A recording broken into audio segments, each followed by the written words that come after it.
212-112. 221-222-12222. 221-222-222.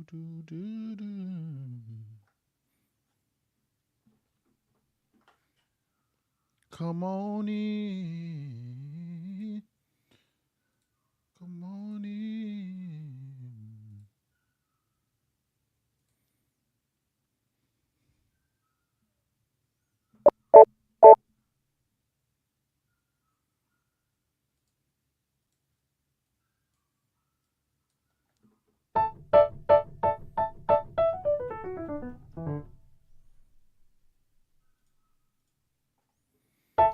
Pat in the building. Good morning, brother.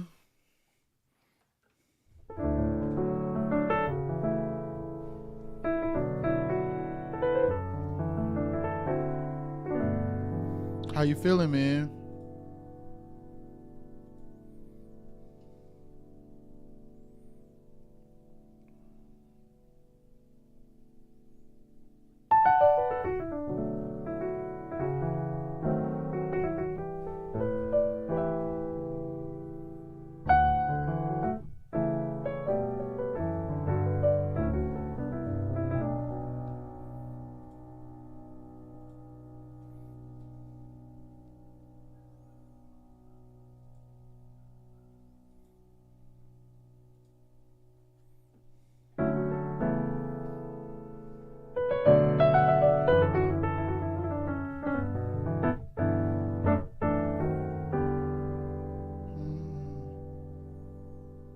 That's what's up, man. How old is your baby boy, man? 3. I got 3. How many you got?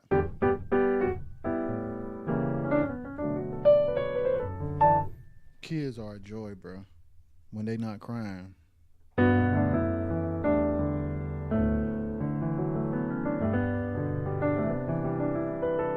JD, what's good? I'm proud of you, dog. JD, I'm proud of you, man.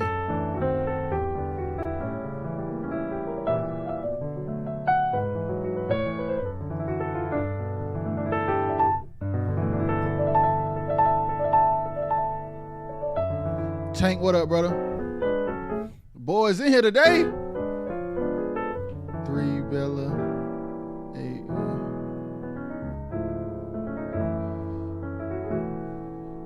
Wow, Bella. Bradley, PJ. Dope, that's dope, bro. Y'all, shout out Pat real quick. He is repping for the Tech Gang. Hey, listen. Pat got Tech Gang all over the world, boy. I said, what in the world? Cass in the building. The boys is here today. The boys is in the building. Oh, Cass, I'm finna make something, bro. Try to teach. I'm about to use this live to teach, bro. I might just be talking to y'all though, for real. Y'all, we need more parts and patterns in these quartet records and on stage. Musicians, we need more parts and patterns on these quartet records and on stage. Musicians, we need more parts and patterns on these quartet records and on stage. Because here's the thing. We're playing stuff that amazes people, but we're not playing stuff that the general public will remember for the rest of their life. We playing stuff that people will be amazed about in the moment, but we are not playing stuff that the general public will remember for the rest of their life. We're not producing records that will transcend generations, man, because we're not going on stage performing in ways that make people want to come back again. We not. The songs ain't good. The band busy. The records don't sound good. Everybody shedding. Don't nobody chords match. Come on, man. I got the boys in here. They put a battery in my back. I was finna record, but I'm gonna just talk about it now. I'm gonna just talk about it. The boys in here, we're gonna talk about it. Listen, we know y'all killing. We we killing, but bruh, if you look at a Paul Jackson Jr. on a Michael Jackson record, or if you look at a Greg Gaines, and I know some of these names we quarteters may not know. So when I say these names, if you don't know them, go look them up. Producers, go study Quincy Jones. Guitar players, listen to Paul Jackson Jr. Guitar players, listen to Steve Lukather. Guitar players, listen to Larry Carlton. Guitar players, listen to Jubu Smith on Tony records. They not shedding. They not shedding. They not shedding. Then we get to these quartet records and it's like, here's the problem. There's two problems happening at one time. The band is shedding while the singers are talking about dying. And when you put death and shedding together, you not finna reach the masses.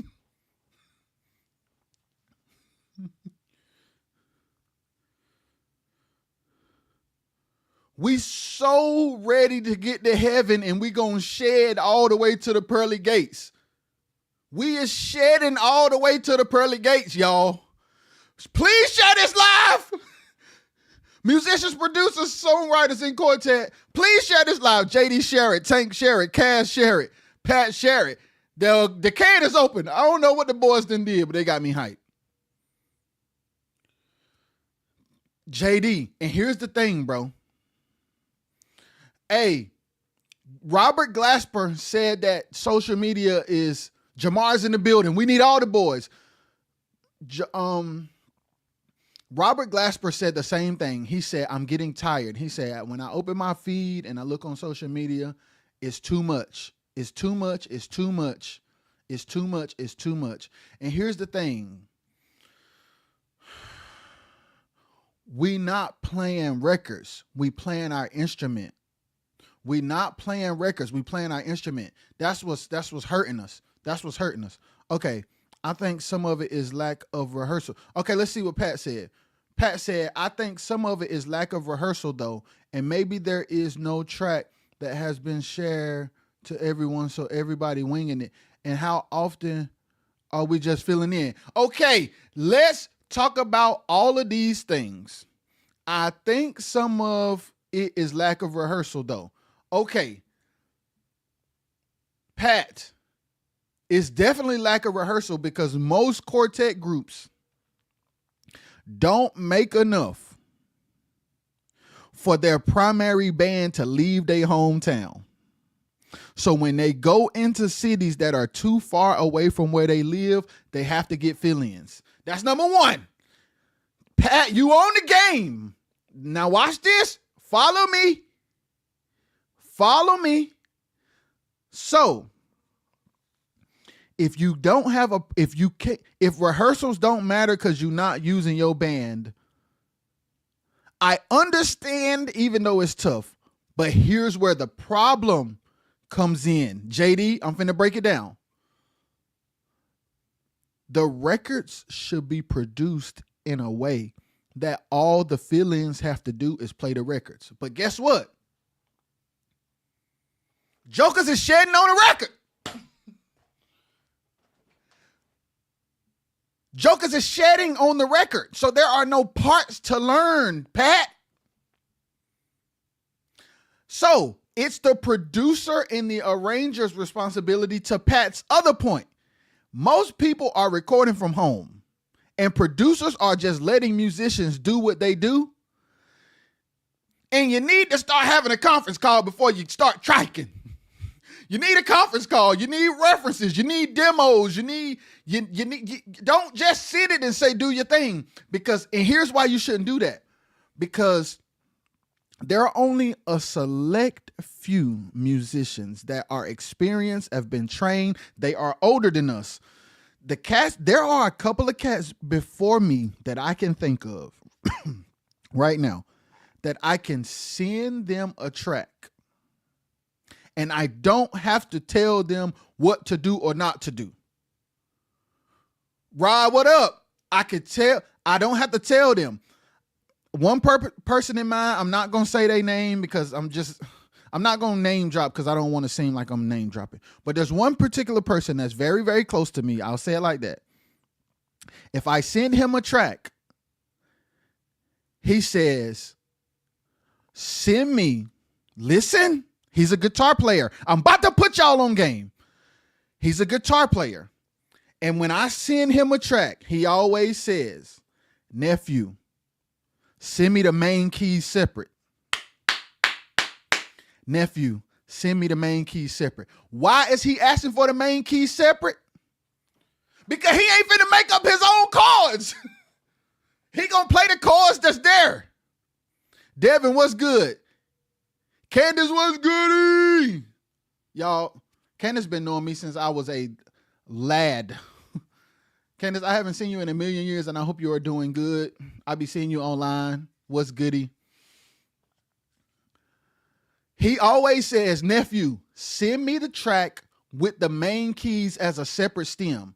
I'm finna say this, bruh. Guitar players, y'all ain't playing the right chords.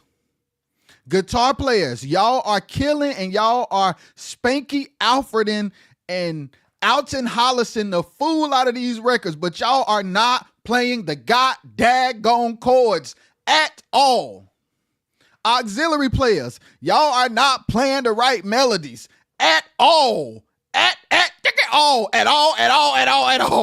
And it's like organ, main keys, aux keys, two guitars, one pan on the left, one pan on the right, bass, the loop is insane. The drum tones are sound like a closet. Sound like you're in a closet. I'm gonna just say it like Lisa Knowles said it. It sound like it sound like the drums in a closet cage. And it's like, woo, woo, woo, woo, woo, woo, woo, woo. So if you sent your song to a fill-in to learn, there is nothing to learn. If you send your fill-in the record, there ain't no parts to learn. Producers, it's your responsibility to get with the songwriter and artist and produce and arrange and place. If a guitar player sends you, first of all, the producer himself has to be ready to lead and not be impressed by the ability of the musicians he hiring.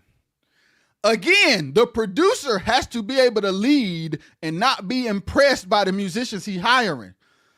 As much as I love JD, as much as I think JD is one of the most incredible musicians in the world, if JD send me a track that don't match the main keys, I'm calling JD like, hey, can you give me another take, bro? Because like, you played an A flat in the middle of that chord and it was really supposed to be a G. So can you just go back and do that line again and like lift that note up? Okay. All right, JD. All right. You hear when the aux is playing that line, go to overdrive and trace that line verbatim. Don't play something opposite of it because it'll clash. So catch that line. Make sure you play that G instead of that A flat.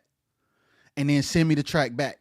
Let's make music. Let's stop playing and we're not crafting songs. We are importing a 2-track and we are gigging and sending them tracks back. Producers, it's your responsibility. Producers, study.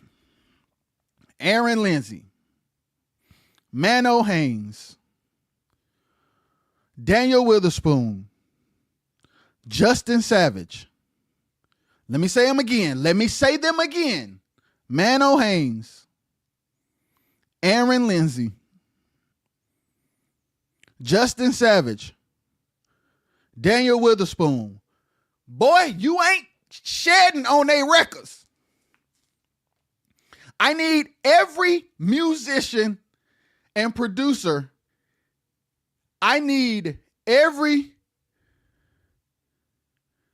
Listen, even here's the thing.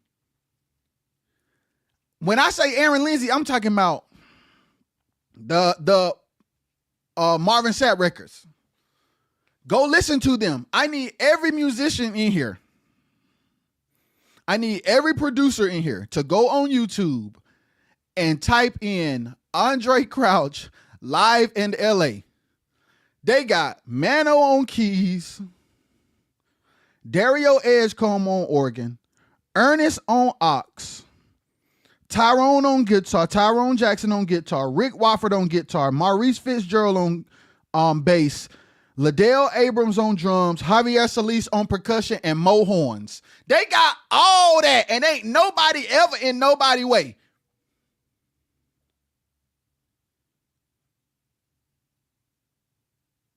Guys, go study that. I'm talking about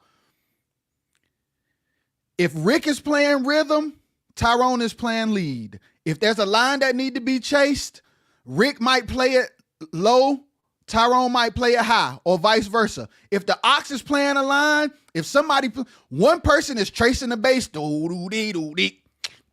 other like, and that's it. That's all you play. That's all you play. You trace the bass, you play the Prince Chuck line, and you loop it. And you don't play nothing else. Why? Because the guy back there said,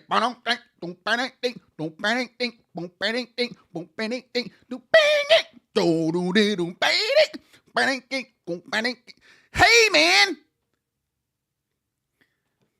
Musicians have to think like producers, not musicians. Musicians, you got to think like producers, not musicians. Musicians, you got to think like producers, not musicians. You have to write and compose and arrange your parts. Don't just play your instrument. You have to write and arrange and compose your parts. Jeremiah, you cannot just play. Hey, Pat, hush. Pat, you hush. You hush. Oh, now let me go back to what Cass said. Candace said it be a lot going on, talking away from the whole point of what I said. Hey, listen. Hey, it do be a lot going on, what Cass say, but these folks be praising the busy records and I be crying because we got away from Quartet. We getting away from Quartet. Okay, now, I'm going to say this. I'm going to say this, and I'm going to say it, and hold on, because this is going to be a controversial response. So, let me go back to Candace, because her and Kaz both said something very similar. Share this live with musicians. Where'd Candace comment go? Said it'd be a lot. She said it'd be a lot. Where'd it go, bro? Okay. She said it'd be a lot going on, which is true.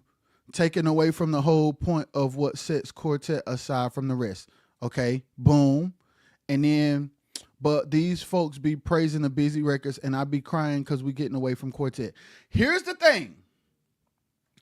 I am not so much concerned about getting away from what is Quartet, because what is Quartet in 2025 is not what Quartet was in 1991, is not what Quartet was in 1970. So even as musicians, because of the evolution of time and technology and synths and references of other records and sounds and textures and influences, there will be an evolution in the sound. So the sound of Quartet is going to change forever and ever and ever. However, the approach to making good music should not change. You may be using a Mini Moog instead of a XP50, but you still need to play a part.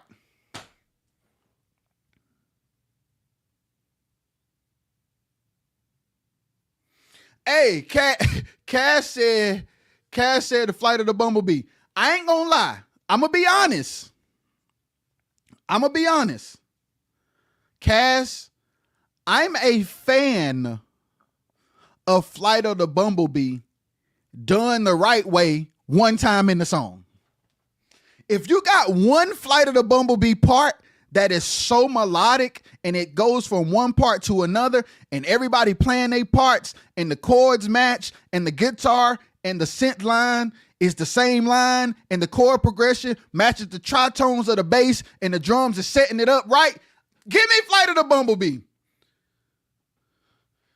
I just don't want Flight of the Bumblebee, Flight of the Birds, Flight of the Chickens, Flight of the Roosters all at one time. It's everybody flying. It's all the bugs flying at one time. That's the problem. Flight of the Bumblebee is fine. Flight of the Wasp, Flight of the Fly, all at one time. That's the problem. The problem is all the bugs flying.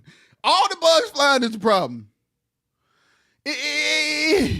All the bugs having one special, because if you think about it, I'm gonna give you an example. Jesse said it's too much for the record. Do that live, leave it off the record. Okay, now there do be too much going on in the record. So he's right about that. It be too much going on in the record. But so now I gotta play devil advocate. Chicken don't even fly, but it made it in the air somehow. That's what I'm saying. Chicken, what you doing up here? You belong on the ground. We have to do better. Now, here's the thing, y'all. Okay, so here is why I don't mind Flight of the Bumblebee done right. TJ, help me. There's an Earth, Wind, and Fire song that says got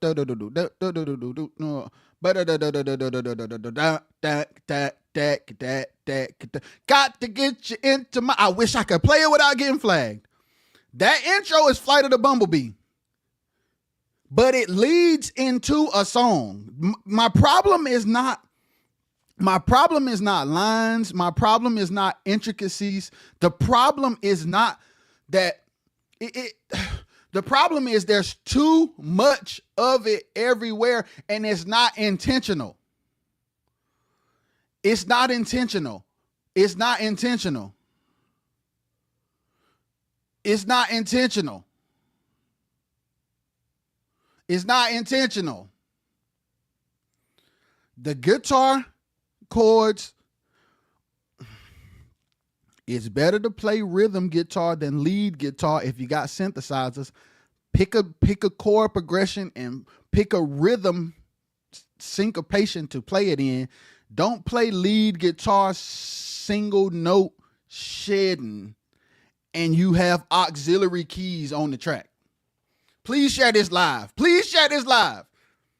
If you got main keys, organ, and synthesizers, guitar players, you need to find a new space.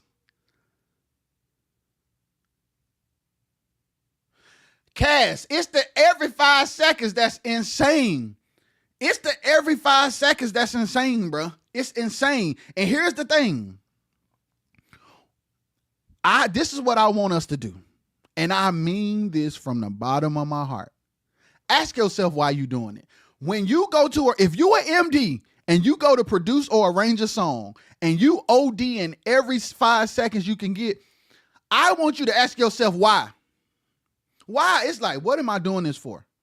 I promise you, if you watch my lives or if I make some more live, if I make a song today or another day, as I'm making songs, I am consciously paying attention to what's happening naturally in my creative process and deciding what's good and what's bad and what's not enough and what's too much. We not using our mind to make decisions. We're using our ability to play our instrument. Listen to me again.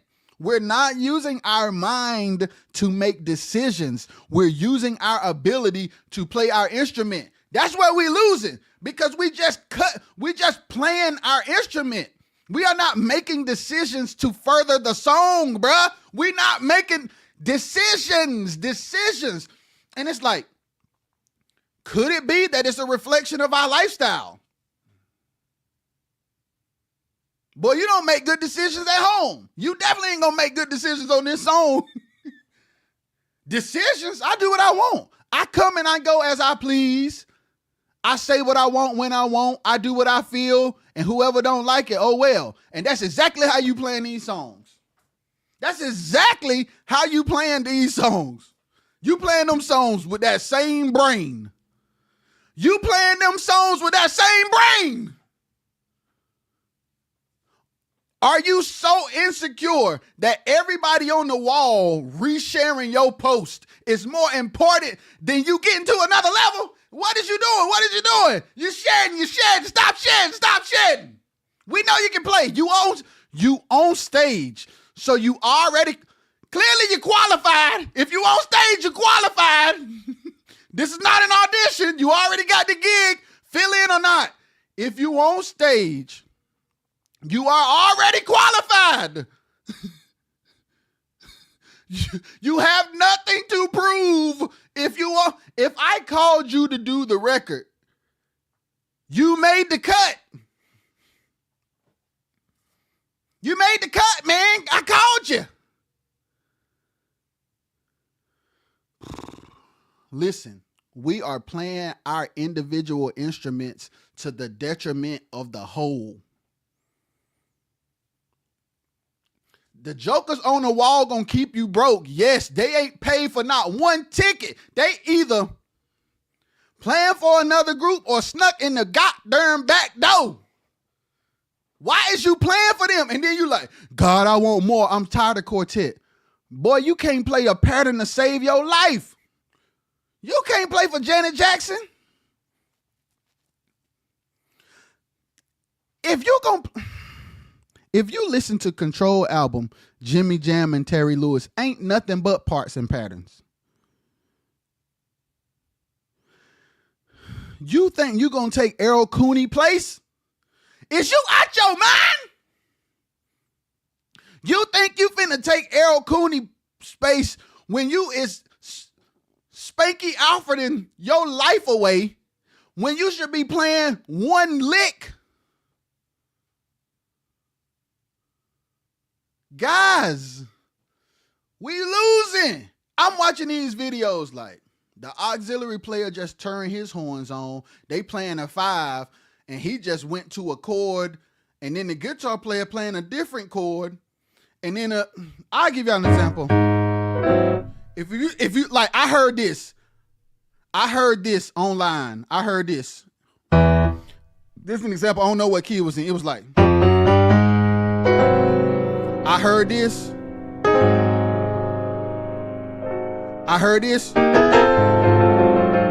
And they all did it at the same time. Piano, horns, guitar. I literally heard that. I heard it was the keyboard player said, the horn player said, the guitar player said, pick one. All y'all pick one. All y'all pick one. All y'all pick one. Everybody play the. And if you want to play it and you move up together, you swell it. See you think. If you say, or, and everybody swell into it and then wait, and then the song start, that's fine. But pick something. Somebody in the camp got to be a decision maker. Hey, if you the MD and you show up to all the gigs and you have fill-ins everywhere because your group can't afford to bring they band, but so far we got to go back to the records. The records should be produced in a way where they can be duplicated by fill-ins. And freestyling on records can't be reproduced by fill-ins because there ain't nothing to learn. There's nothing to hold on to. It's like, what's the part? Oh, the guitar player just played whatever. So I guess I'll do the same thing. No. The production of these quartet records need to start with a decision maker that has enough knowledge and references to put people in position to play parts and patterns. And when people send you busy tracks, you have to have the patience. There was a track one time that a guitar player played, and I was asked to play drums and keys on the song. And before I could play my part, there was no earthly way that I could do anything before I fixed them guitars. I had to turn the guitars. Okay, let me take this part.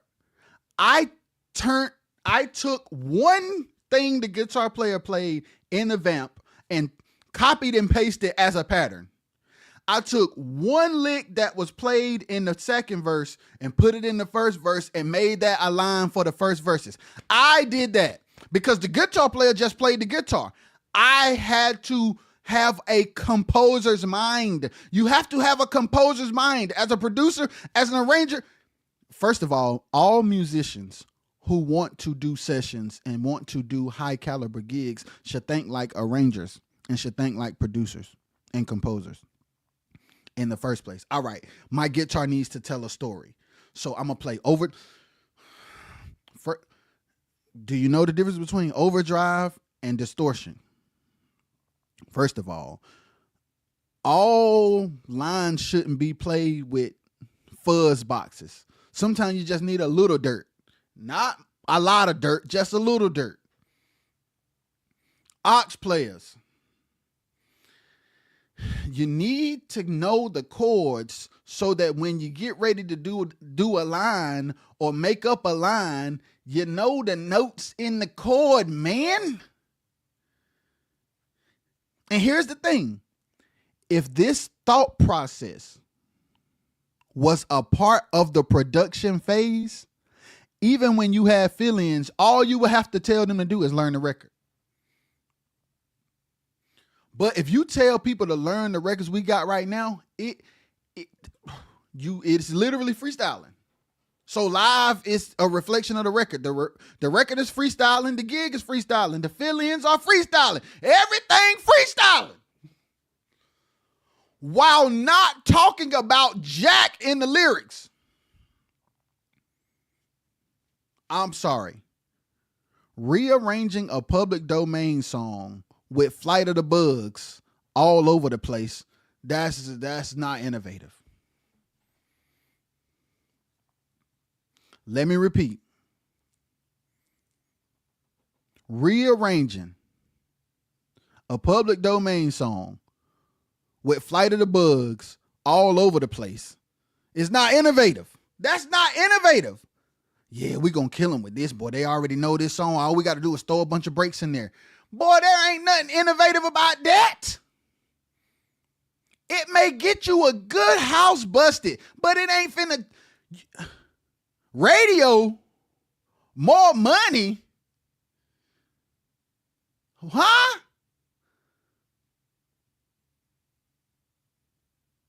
Huh?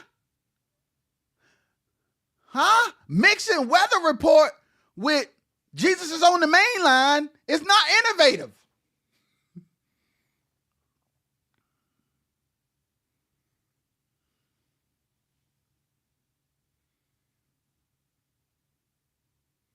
Candace, it's a lot of people. TJ said no proper patches too. That's another thing. Auxiliary players, no patches, bruh. No moods, because here's the thing. Aux players can bring, bruh. And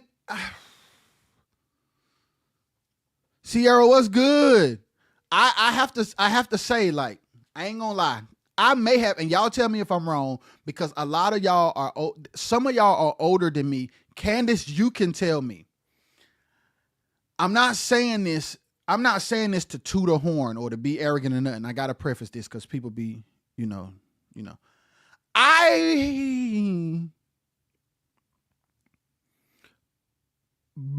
gonna say it right. I think I'm one of the first keyboard players to bring more than strings and horns to the stage other than like the people in Luther Barnes' camp. Because Derek Adams was a sequencer at the crib. So the synthesizers and the synth basses and the studying that they was, other than that, Lee was strings and horns. Cans was strings and horns.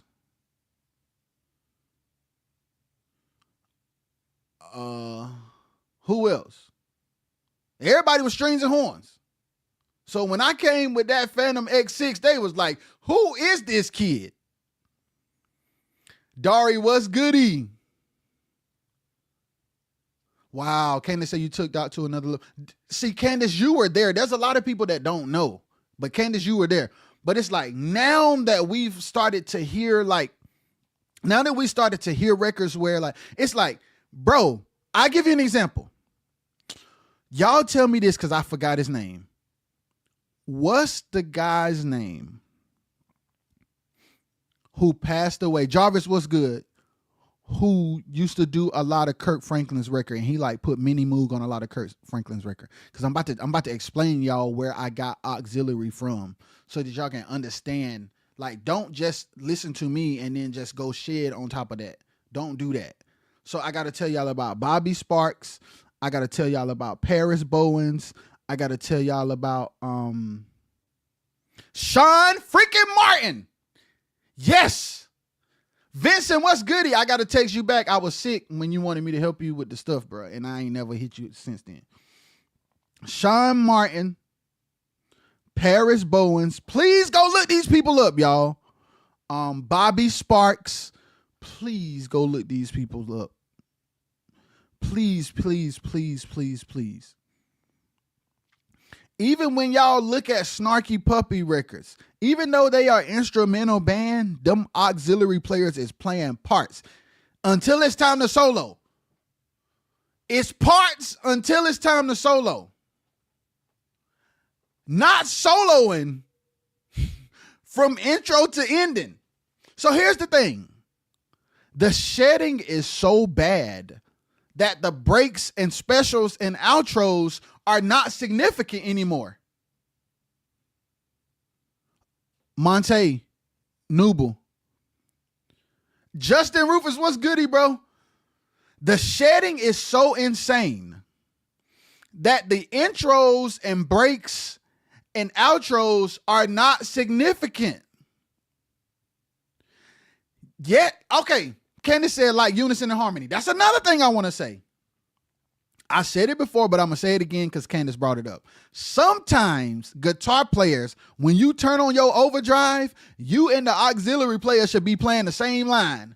It may be octaves. It may be literally unison, but the same line. Sometimes y'all might want to be harmonizing, but playing two different things in two different directions at full velocity and full speed, opposite of each other, is insane. While the keyboard player is playing some kind of augmented raised 9, while the organ player is in his own world because he don't ever come to rehearsal, while the drummer is chopping his life away, hitting the snare like the devil is under it, while the singers are talking about G, G, G, G, G, G. Man! It's all wrong. Bro. Ah! And then you like, bro, they won't pay us. For what? What are they paying you for? What are they paying you for? What are they paying you for? To G while your band shed? How valuable is that? If you saying G and your band is shedding, how much is that worth? If you G-ing while your band is shedding, how much is that worth? I'm asking a real question. How much is it worth? If you were a person in the audience who had unlimited amount of money and you had to watch your group do what they do, how much is it worth? How much is it worth? Candace, they gon' hold it. Yes. And you have to ask, but all right, I'm going to take a step back and I'm going to take a deep breath because that's real. How much is it worth? Is it worth $200? Is it worth $500? Is it worth $1,000? Jeremiah said $5. hey, Court said $0. I was stubborn with my band when it came down to parts. I preach parts. Matter, you need to be able to tell the story soon. Listen, Trey, stay that way. Diedrich, what's good, bro? Band parts and patterns matter. I'm going to say this out loud. I've never said it before, and I'm going to say it out loud. I said it a minute ago, and I'm going to say it again because there are more people in here. Guitar players, y'all are not playing the right chords. Keyboard players, if you are going, here's the thing. Okay, so now I'm going to talk to the main keyboard players and the guitar players. Keyboard players, if you are going to borrow from Jason White, you need to make sure your guitar player know the tritones. You need to make sure the guitar player know how you moving. You need to make sure the guitar player know that is a diminished chord and not a regular minor chord.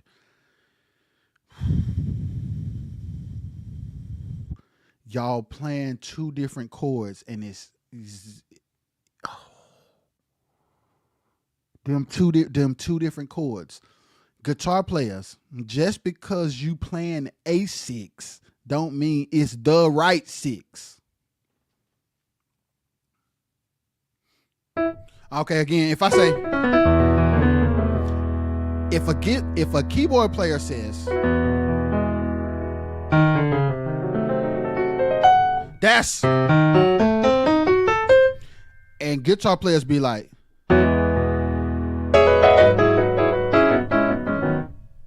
that's what the guitar player do. The keyboard player say,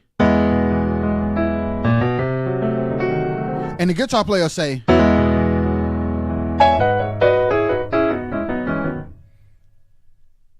no, guitar player, if you gonna play some kind of arpeggiated from the top down, it need to be.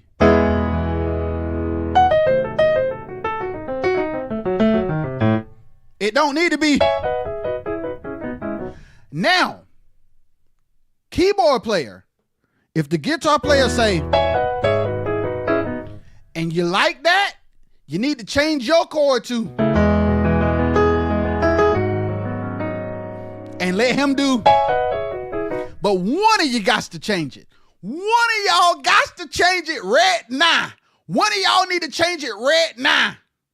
The guitar player should be another piano player as well, technically. Yet, if your MDs, if you got a guitar player that only understands a certain amount of guitar playing, you either need to direct him to the sources and places where he can get the information and practice with him, or you need to change what you playing. Because at the end of the day, even if your guitar player is limited, you the one look like the fool because we don't know he limited. We just know y'all wrong. We don't know he limited. If you're responsible for this band and somebody is limited, you better arrange based on your weakest link so nobody will know there's a weak link.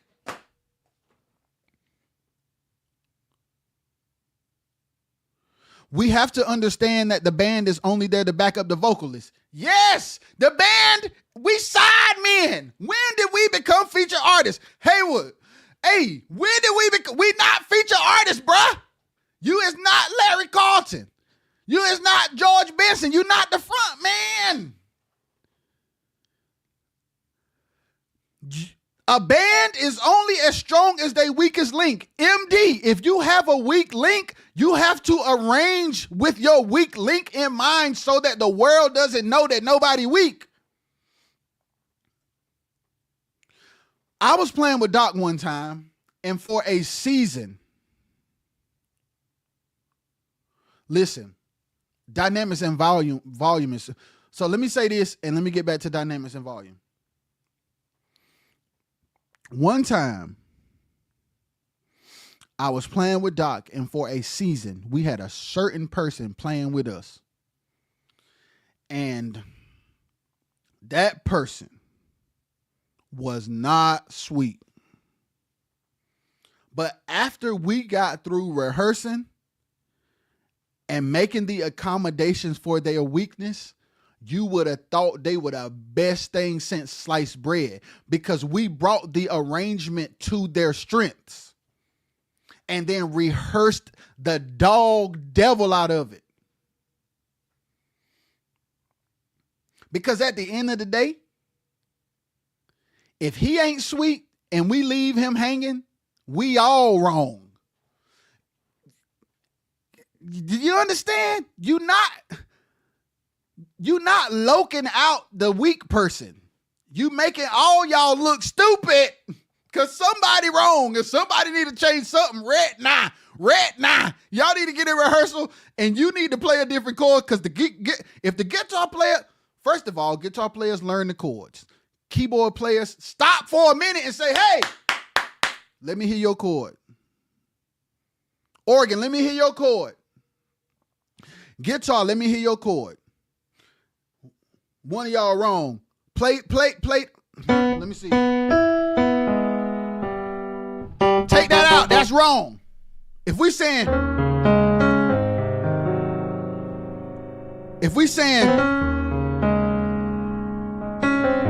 your guitar player can't say, cause you ain't playing that.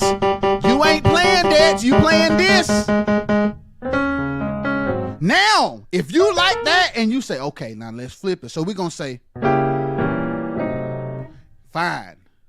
If it was this and you like what your guitar playing, then you say,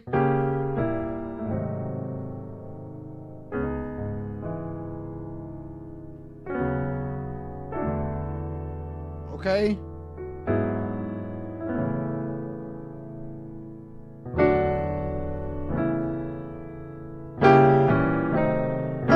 No. What you playing? No, start there. The melody is da da da. Guitar player, catch this. Da da da. Don't even play a chord.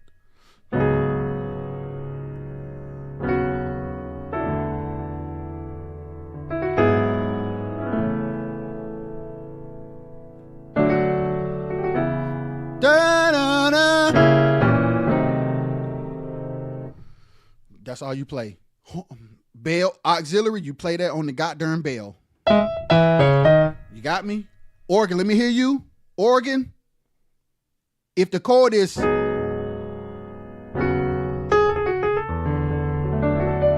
if it ain't that, it ain't that. If it ain't that, it ain't that. If it ain't that, it ain't that. If everybody transposing, you can't call the daggone name of the chord. You just got to be like, okay. If it's the bass note is 5, the chord is like a major flat 7. So no matter what key you playing in, no matter who transposing, I need to hear a 5 bass note and a flat 7 major chord. Everybody got that? All right, now let's play it.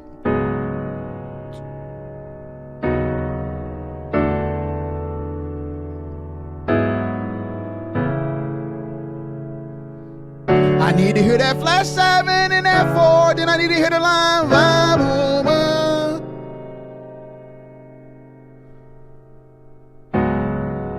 You got me? Okay, now let's play it. Now everybody, 1, 2. If you strings and you saying, I'm finna one man rehearse, cause this is out of hand. I'm finna one man rehearse because it's out of hand. I need everybody to share this live because it's getting out of hand. I'm finna one band rehearse. Boy, I need to start band edition back up. TJ, we got to start band edition back up.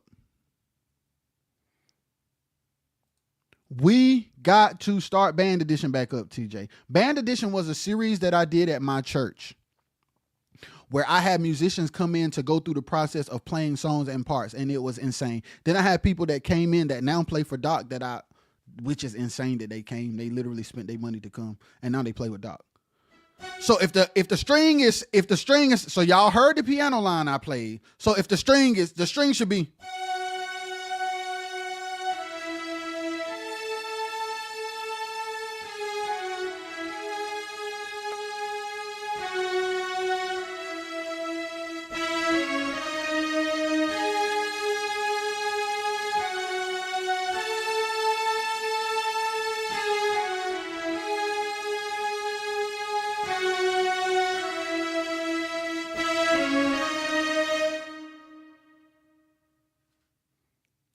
On top of this,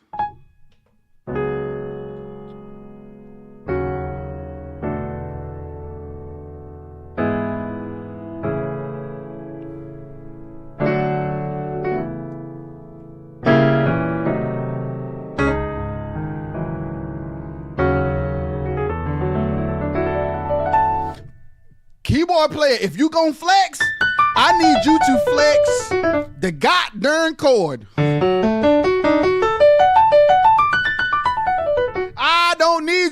I don't need you nowhere but there.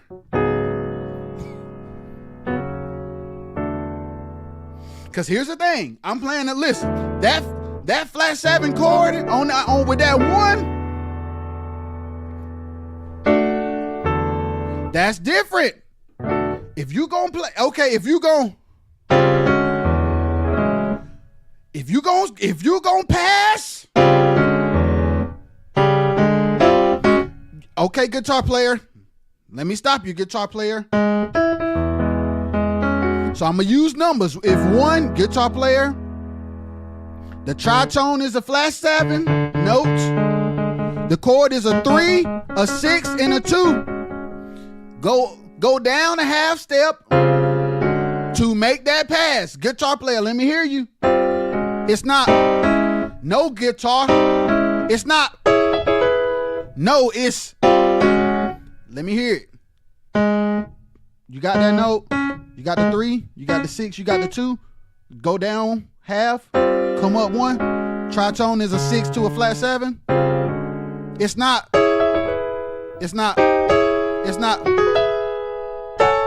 No, it's. Let me hear it. Play it again. All right, we got it. All right, now let's play the progression with the pass. The pass don't go the first time. It's the second time. Line.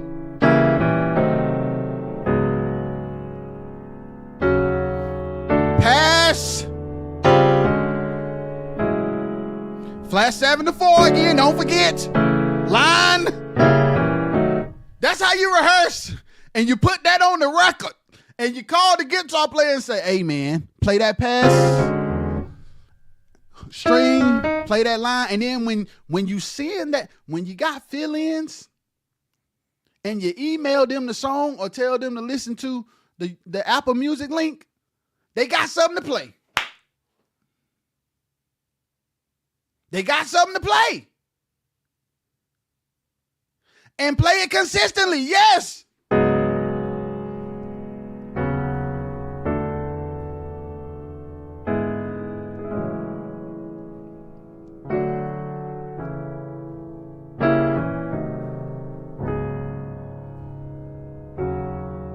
Pass.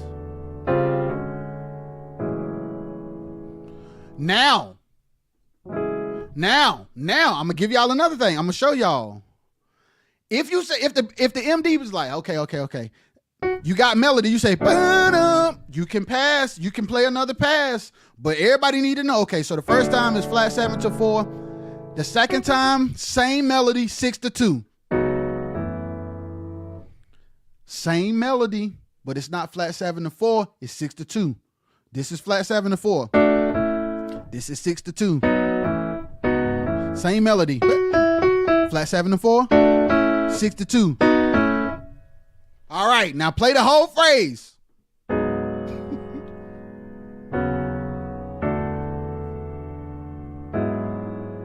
Flat 7 to 4. Line.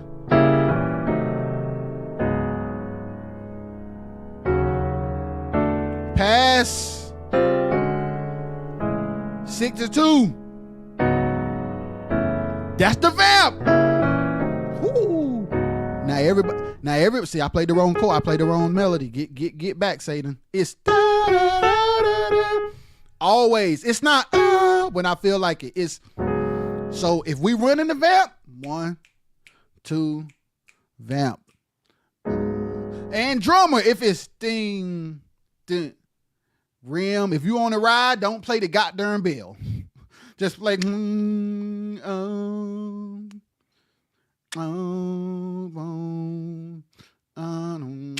play the line. Play through it. Play a straight beat. Stop hitting everything, drummer. Everything ain't for you, drummer. Set up. Boom. 6-2. Boom. Breathe. Boom. Back. Ride. Boom. Don't play this. Don't play this either. Crash softly. Now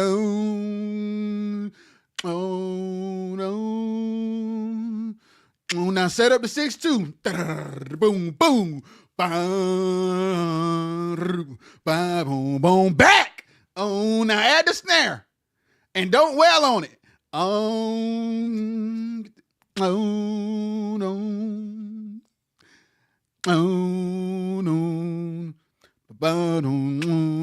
No, teacher said no random cymbal swells. Exactly. Keep the kick in until I tell you to take it out. And don't randomly swell where don't no swell supposed to be. That is not cute. It is breaking up the rhythm. It is breaking up. When you hit it, when you do a random cymbal swell in places that it don't belong, it breaks the forward momentum, because you have to stop to swell. And if you are swelling in a place that is not a transition, it's like slamming on brakes. It's like being on cruise control and then randomly slamming on brakes. If there's if you on the highway and you need to exit, you gotta turn the cruise control off. You gotta hit the signal light. You gotta change lanes. Then you gotta gently go over to your exit. Music is the same way, man. Don't break the momentum, man. We on cruise control, man. Bang. Bang. Oh, no. Oh.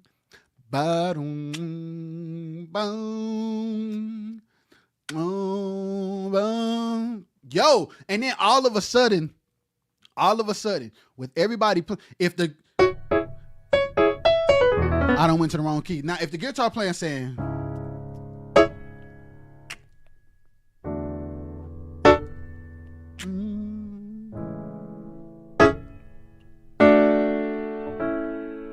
so the guitar player's part should be,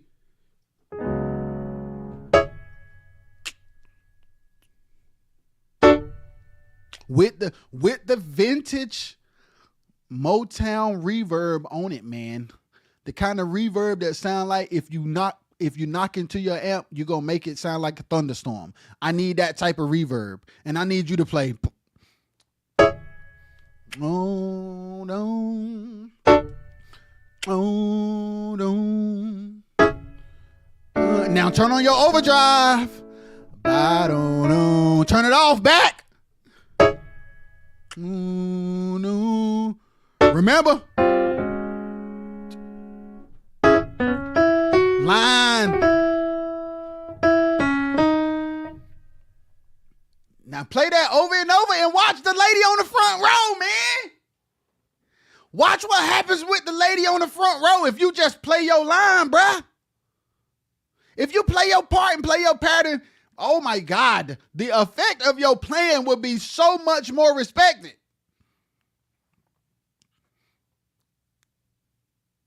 You would be revered for how professional you are if you are playing lines and pattern with good tone and matching chords. You would be so much more pro than you think. You think you pro because you killing. No, you good. You're a good instrumentalist, but you are far from pro if you are not disciplined enough to play a pattern. If you don't know the difference between overdrive and distortion, if you don't know the difference between rhythm guitar and lead guitar, if you don't naturally know to match chords, I don't care how many times you done been viral. If you don't know, hold on, is that you playing? Oh, I'm used to playing the 6 like that. You playing it with that 3 in it instead of that 2? Yeah. Oh, you playing a sus? You're not playing a regular major, you playing a sus? Oh. So you're not saying...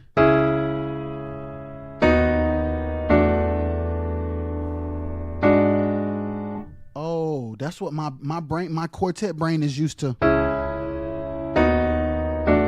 But you playing...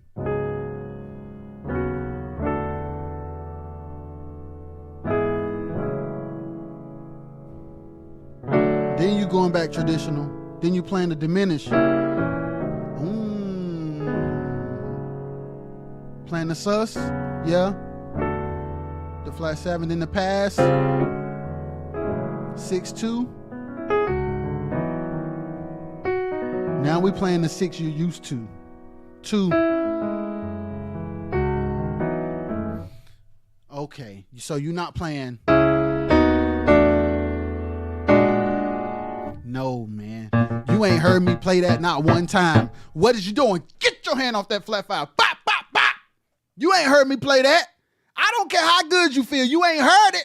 So don't play that. Now, if we all decide, okay, pass on the flat 5, let that be. MD, you in the talk back? Okay, y'all.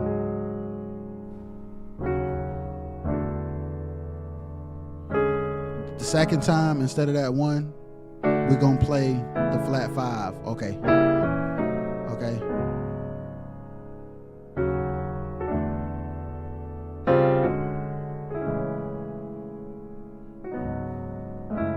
It'll be this time.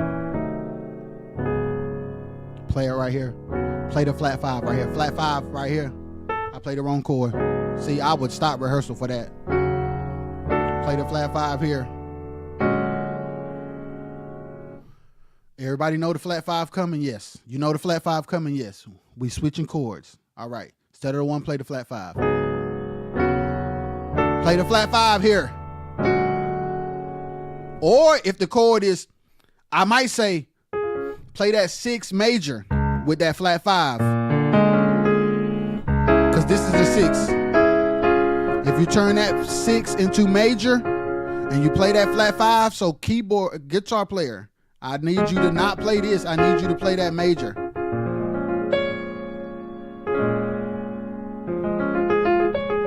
It's the major. So, see, y'all got to be talking that way, man. Y'all need to be breaking.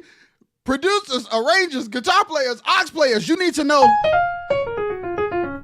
So, aux, soon as you hear that, oh, they playing the flat 5 with the major 6. Oh, I can flex on the major chord. Playing the arpeggio. Yes, man, yes. That's the goddamn chord. All of a sudden, boy, them boys tight. You ain't doing nothing special. You just all playing the same song. It's actually easier to be professional. It's actually easier to be professional. It's just about communication and parts and patterns. Play them discuss parts. And when y'all are producing these records, producers, when you are producing these records, the chords need to matter. If it's an 8-bar loop or 16-bar loop and you want to substitute a chord to make the loop not so monotonous, that means that the guitar player and the organ need to substitute the chord that you changed to not make it so monotonous. And then when you send the record off to a fill-in, they got something to play. Why? Because the record was orchestrated in a way where there are parts to learn and play.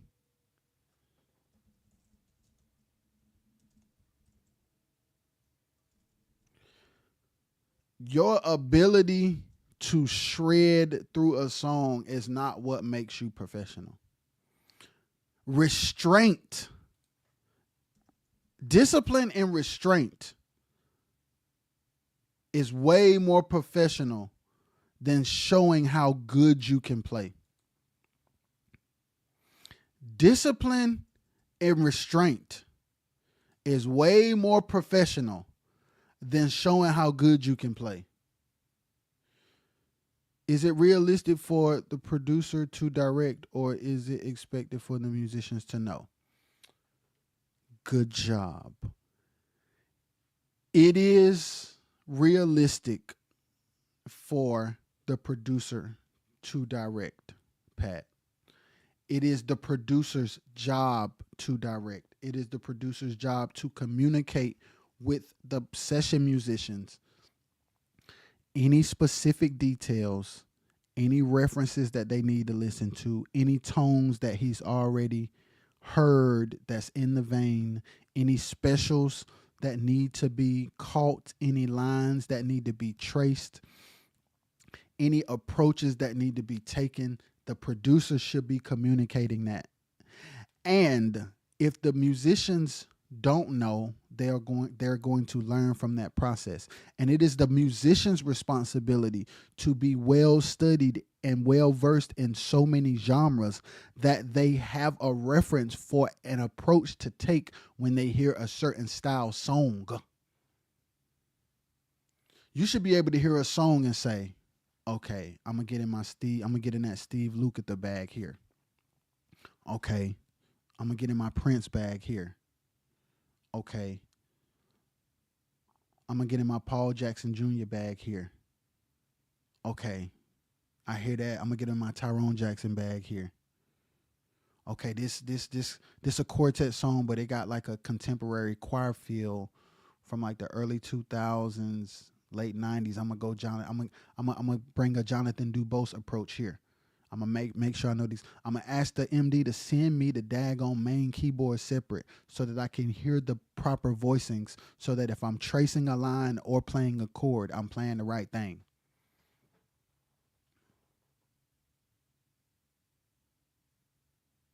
Pat, and that's perfectly fine. Pat, needing direction is perfectly fine, bro. And I think guitar players, here's the thing. No matter what level you're on, I think as the musician, it's important to communicate where you are and don't just play what you think it is. Tim says, should it also be about feel as well as simply knowing the structure of the song? Should it also be about feel? Feel is the most important, Tim. And the thing is, playing something simple with great feel is way more pro than shedding. You can play 3 notes with the right touch and the right vibrato, or the right finesse, or the right touch, or the right use of the pitch bend, or the right use of the mod wheel, and it's like, whoo. Or you could be playing a rim and hit the floor tom flam in just the perfect space, and it's like, whoo. And it'll beat the chop every time if the floor tom tuned right. Your setup can be just one hit of the splash on the cymbal. And because your band left you that space, that splash hit becomes special because the rest of the band knew to not be in the way. So it's everybody has to be students at the same time. And everybody has to think like arrangers and producers, no matter the level of their skill. Because what I'm talking about is the more skilled you are, the more versatile you can be.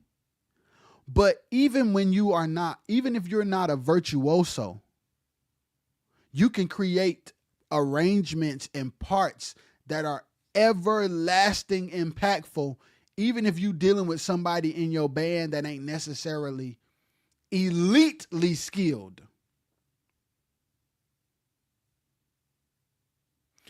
Bruh, like it's a MD's job to know where the musicians are. And it's like, bruh, how important is tone when trying to create a certain level of feel? Tone is everything, Tim. Tim already know the answers to these questions. Tone is everything. How your drums sound, how your snare sound, the keyboard sounds you use, the EQ in the house, the auxiliary sounds you use, the stages of distortion. Guitar players, if you know this, I don't know nothing about guitars, but it's like, should I be playing okay, let me think about this group. Should I be playing a PRS? Should I be playing a Fender Strat? Should I be playing a semi-hollow body? You guys to, like, not, man, I'm going to just play whatever, bro. It'll be all right. I think music theory is a challenge as well.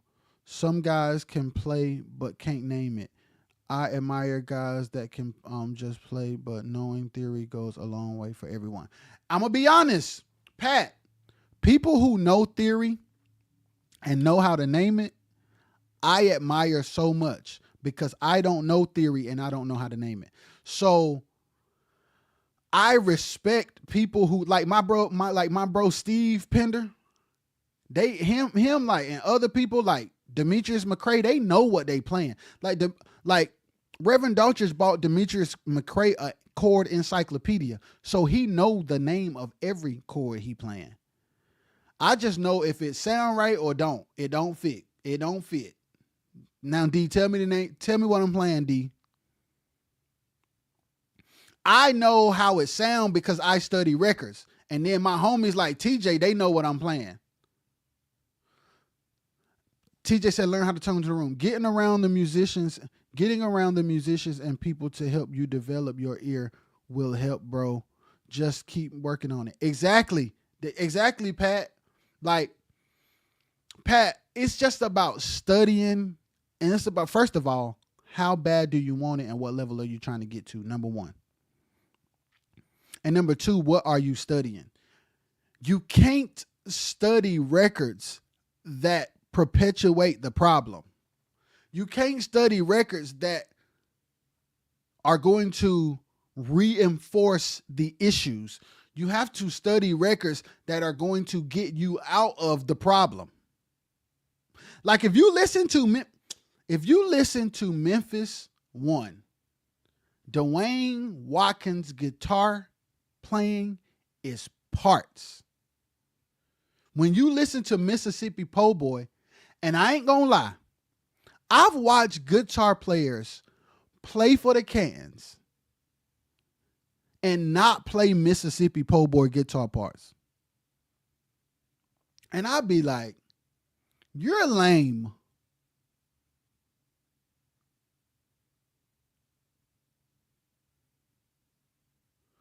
Oh, what key is it in?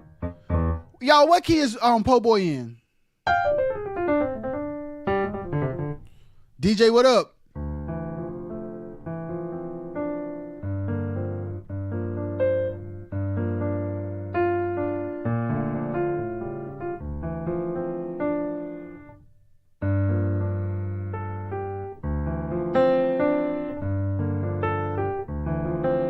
That, I don't know what key it's in, but Bruh, that's the goddamn song. The guitar is the song. You can take all of the rest of the music away and just play what Dwayne played on the guitar on Po' Boy, and you know that's Mississippi Po' Boy. Bang.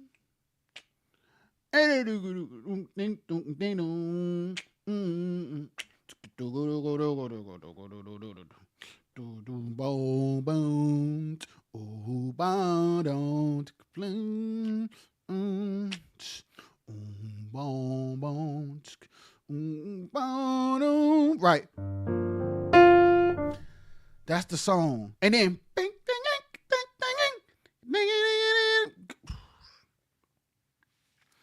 just play that. So that means if a guitar player plays for the Cantons right now, and Harvey does Mississippi Po' Boy, all they got to do is learn Dwayne parts and play that, and they in there. That's all you need. That's the song. Tyrone Jackson, Angels by Keith Wonderboy Johnson. The intro of the song is the guitar. When the song comes in, the intro of the song is the guitar part. I wish I could play it, but I ain't trying to get banned. I don't know what key it's in. Bing, bing, down, down. Boom, doom, doom, doom, doom, doom, bang, doom, down, doom, doom, doom, doom, down, doom, doom, down. And listen, he been playing guitar parts. If you listen to Sinner Revival album, all of his guitar lines are parts. And now look at his career. Look at his career. Look at where he started. Look at his career. It has a lot to do with what I'm telling y'all, man.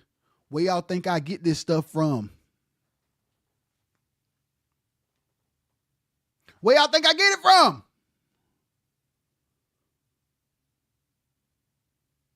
Yeah, I think you're right. It's saying, yeah. See, boy, you know your stuff too. So it's like people who understand parts, patterns, tone, voicing, discipline, placement, structure, composition, arranging, writing, producing. Musicians that think like that end up going very far in music. Unless they don't want to.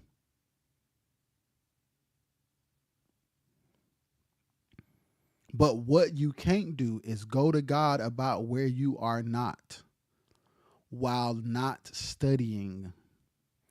Okay, to everybody that's watching this, to everybody that's watching this. So to everybody that's watching this who wants better and don't know better, start studying. Paul Jackson Jr., Steve Lukather. I'm talking to guitar players now. Uncle Kevin, he's another person. He's a parts guy. Follow Uncle Kevin. I'm sure Uncle Kevin be seeing y'all shedding. Right now, if Uncle Kevin went and played for the Cantons, he gonna play Dwayne parts, and he gonna let everybody else shed. He just gonna play the parts. Even those solos are parts. Exactly. Uncle Kevin gonna be like, well, my job is easy. Ain't nobody playing the record. Oh, this is cake. All I gotta do is play the record. Ain't nobody else playing it. That's all I gotta do.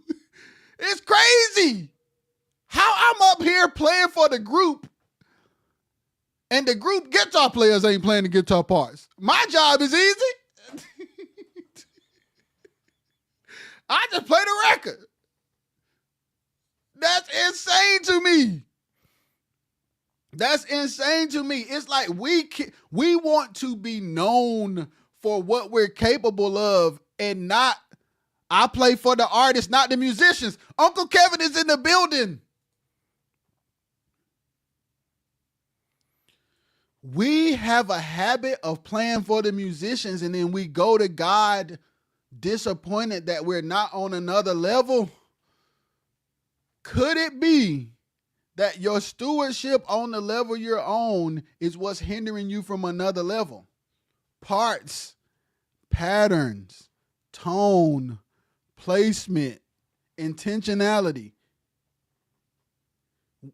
We quartet musicians, we shedding too much. Producers, when we get ready to make these records, parts, patterns, tone. Study outside of the genre. That's the word. Play for the artists, not the musicians. Right. Guitar players, aux players, organ players. Organ players, go listen to anything Ralph Lofton touched. Go listen to anything Ralph Lofton touched. It's like, golly, he's so good. I'm gonna tell you somebody who I love. I'm gonna tell you another main keyboard player who I love that changed I seen him do a session one time and it changed my life. Derek Lee. Antonio, what's good? Derek Lee, bro. I watched Derek Lee do a session for Dorothy Norwood. Let me explain something to y'all. Have I told the Dorothy Norwood Derek Lee story before? Y'all let me know.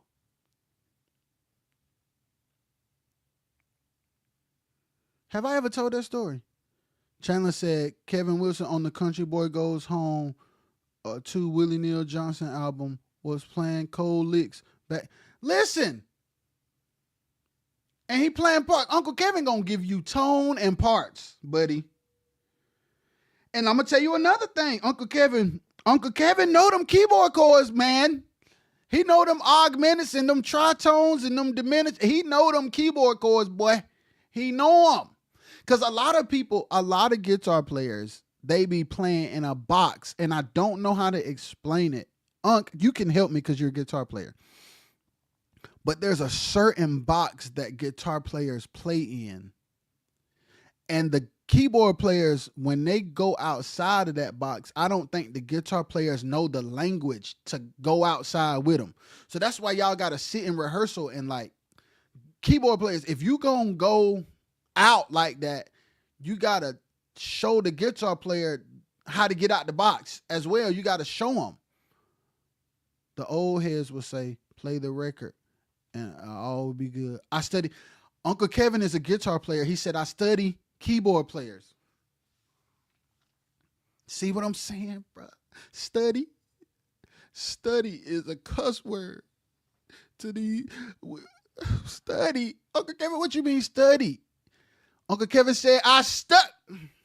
It's right here. Guitar players. There's a guitar player in the building. Go study guitar players. Study keyboard players. Study keyboard so you can know the moves. Because keyboard players, what's happening is you can always tell a guitar player that study keyboard players and a guitar player that don't study keyboard players. Because when keyboard players get to moving, guitar players still be in the same box.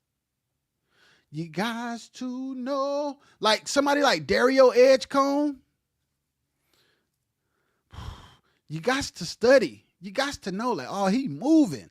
Or like playing with somebody like Jason White, oh, he moving. Or Mike Burrell, they moving. And let me tell you, like, when Johnny was playing on them Judith McAllister records, Johnny Dubose know them keyboard chords. Learn basic theory. That's what me and Pat was just talking about. It's important because it's like you got to know this language. It's like there's a language. Here's the thing. Okay, let me break it down. There's a language barrier when it comes to different band members.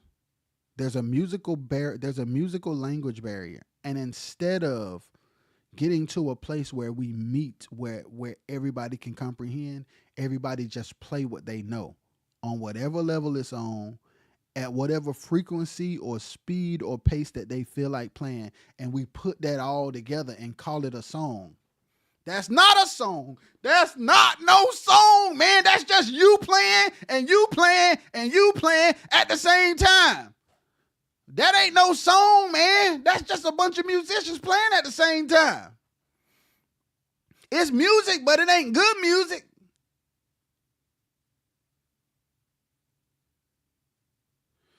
You got to understand it's like, when should I play lead guitar? When should I play rhythm guitar? When should I play rock guitar? When should I pick? When should I chord? When should I use distortion? When should I use delay? When should I trace the bass? When should I trace the aux? When should I just stop playing the guitar altogether? Aux players, when should I trace the main keyboard player? When should I play a part? When should it be synth? When should it be brass? When should it be an atmosphere sound? When should it be bells? Should I trace that line with bells and then play this chord with a pad? Should I put some kind of swell on my keyboard to set the break up? Should I play 2 keyboards instead of 1? Should I play 3 instead of 2? Should I have an SPDS pad over here? Shoot, I don't know. Should I be playing chimes as the aux keyboard? Should I have an SPDS pad as the aux keys player? You might should. Should I actually play nothing on this song except orchestra hits? You might should. Main keyboard player. Should I play piano? Should I play EP? Should I play Rhodes? Should I play Whirly? Should I add a pad? Should I just play my keyboard as one sound since I got organ, aux, and 2 guitar players? You got to decide. You got to decide. It's decision making.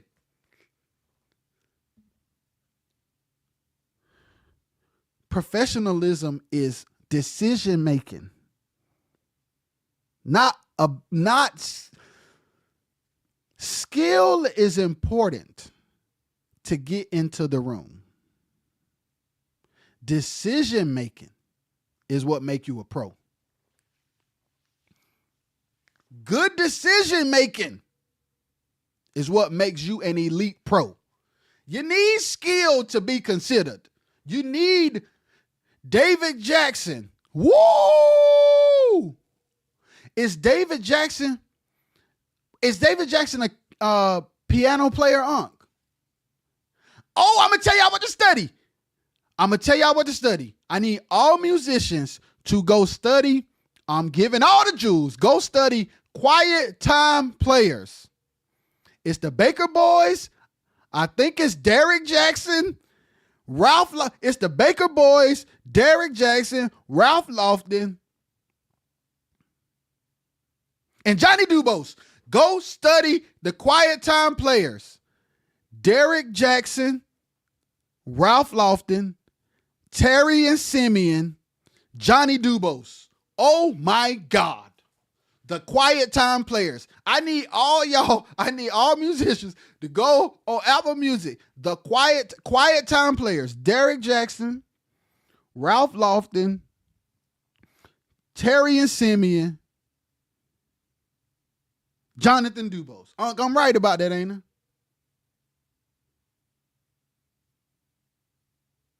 And Jennifer Huss's MD and West A. See what I'm saying? See what I'm saying? Yo, it's decision. It's like, you want to know what make a joker dope? Deciding what not to play, regardless of how much he know how to play. When you say, I'm going to sit out right here, that's cold. When you say, I'm going to wait and I'm going to catch that line, that's cold, bro. When you a guitar player and you say, thank you, Unc. When you a guitar player and you say, okay, we got aux here. So when we get ready to play this bridge, I'm going to just trace the bass, which means bass player, you got to play the line. You can't share it either. Because if the guitar player going to trace you, you got to play the same thing every time, man. He can't trace you if he don't know where you going. You got to be going. All right. When we do this build and it's time to play this line, I'm a trace the bass. Bass. You can't be playing them little 2-finger chords, man. Walk the line so the guitar player can trace it. If you need to listen to rock music to understand, go listen to some. If you need to go listen to some country records, if you need to get to getting. Studying musicians on social media that's doing 60-second, 90-second clips of shedding and doing that on the quartet stage is not it. You may go viral, but you won't be able to make no living, man. If you just want musicians on the wall to give you a pat on the back and you want to go viral and you make your money on social media, shed away. But if you want to be on records and you want to play things that people will remember forever and you want to be on stages that can change your life and you want to be in the conversation with musicians that have contributed to music on a high level, parts and patterns and decision making and tone and placement and knowing when to play and not to play and discipline and choices, that's all important. Gigging and shedding and gigging and I be watching these quartet videos and all I see is gigging and shedding and gigging and shedding and shedding and gigging and gigging and shedding. He playing that, he playing that, he playing that, he playing that. Eric Bryce is definitely another example. Jesus. Eric Bryce is definitely another example. Hey, Michael George is over here on IG. What's goody? Gigging and shedding and shedding and gigging and gigging and shedding and shedding and gigging and gigging and shedding. And I'm like, you think because people telling you killing that is dope. To a musician who loves to witness the ability of other musicians, you're going to always be killing to them. But when it's time to make songs, you are actually killing. You killing the song. You killing. You definitely killing. You killing the song dead. You beating it down. My father sings Southern gospel. All his records are simple but powerful.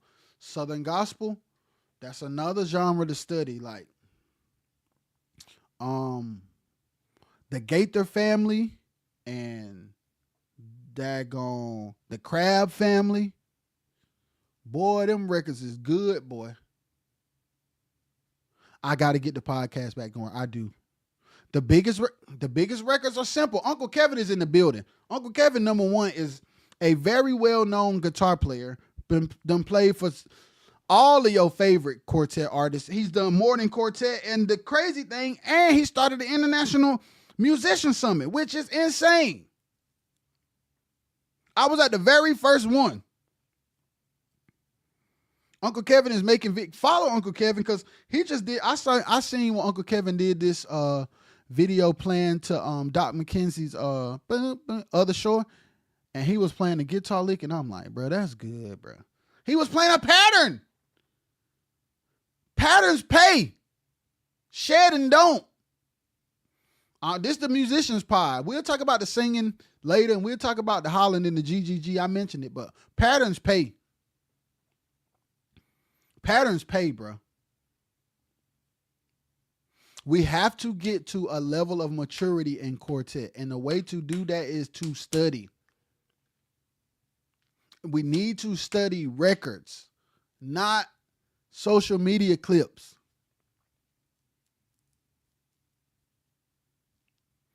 Go listen to Toto, bro. Toto, for the people who don't know. Because I didn't know till somebody told me. Toto, Toto. Pocket, put money in your pockets. Hey, Uncle Kevin is on it. He got all the riddles. Go listen to Toto. Go listen to Steely Dan. Steely Dan is the most intricate, well-placed music I've ever heard in my life. It is very intricate, but it is very well placed. Of course, I think they were reading. That's another thing, bro, that I want to say because I've thought about this before. I think they were reading and then just kind of put their thing on the reading. But even for musicians that don't read, the approach needs to be the same. It needs to be part driven. Sometimes you're going to have to write, like ask Uncle Kevin, 9 times out of 10, when people get ready to produce a record, there's a reference for everybody, but because most of the time the producers of gospel records are keyboard players. And you can fake everything in a reference but guitar. So guitar players have to come up with their own parts. Here's the problem. When you don't have enough information, you play what you know in any order that you randomly think of. You got to get in your bag. Hoppers, Gaithers, yeah. Teddy, Hoffman, Charles Johnson, of course, great stuff. Yes, Antonio. So it's like, the more you know, the more you grow.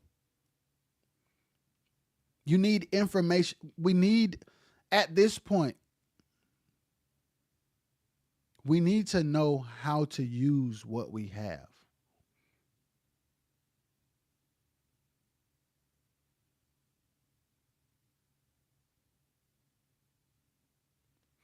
He said, Chandler said, how long does a keyboard player get a pass for always needing a transpose pedal, especially if you call yourself a pro or a MD at a church? I've been wanting to know this for years. Or is it something that you have to have a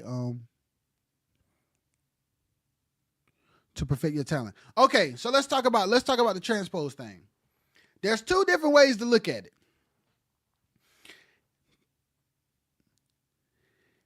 If you transpose, first of all, I transpose. I've been transposing all my life. So let me, I'm gonna deal with it from all sides. I'm at the place now where I be trying not to hit the button as much as possible. TJ is in here to witness. So TJ is a witness. I transpose. Most quartet keyboard players transpose. Some of your favorite records were made by people that transpose. So let me break it down. Whether you are a pro or not is about your ability to execute, because there are some people who don't transpose that I would not hire to save my life. And at a church, here's the thing. You could have a person at a church who don't transpose and should not be the minister of music or MD because they don't got good leadership skills. There are people with terrible leadership skills who don't transpose. Now, if you want to play the organ, you want to play the piano, if you want to broaden your horizon and make sure that you are playing the keys at the highest level possible in any situation without any limitations, study your craft and learn how to play in every key because it is highly beneficial. However, that is not the only metric for being pro. Because 90% of the in quartet, 90% of the keyboard players that are professional hit that button. I'm trying to tell you. Then there's some who don't, like Fred Perry. I'll be like, God, you killing. So, if I was to any keyboard player at this point in my life, I'm like, bruh, start shedding, start grinding, start shedding, start grinding. Get to the place where you don't have to hit the button. But I'm going to call the person that hit the button that is going to execute every time before. It's like the button itself is not problematic. The context in which the button is needed or not needed is one thing. Who you are and how you are as a musician, whether you transpose or not, that's all. It's all relative. It's all relative. It's all relative. Like, for instance, I sit here and do these like, y'all. Now imagine this. If somebody had an opportunity and they were like, man, we got this, I need a producer. And somebody said, we got this guy over here, he playing all his keys. Or we got Rajay over here that write, produce, arrange, but he only playing 2 keys. This other guy don't do nothing but playing all his keys. Which one you picking? To everybody in here, which one you picking?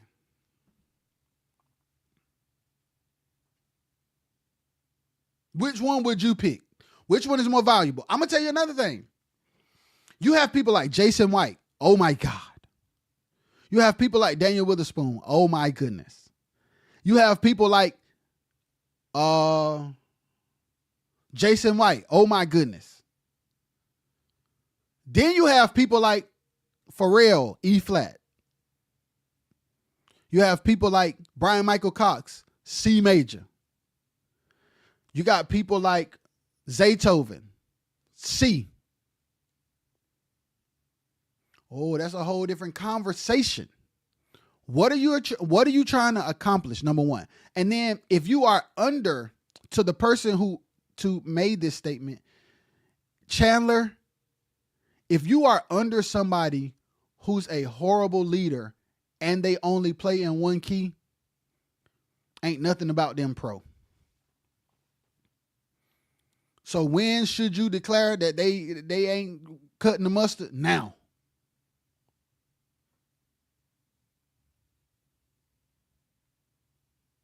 Because at the end of the day, a person who transpose can call themselves pro if they pro. And there's some people who transpose that's pro. There's some people who transpose that ain't pro. There's some people who play in all their keys that's pro. And there's some people that don't play in all their keys. There's some people who play in all their keys that ain't pro.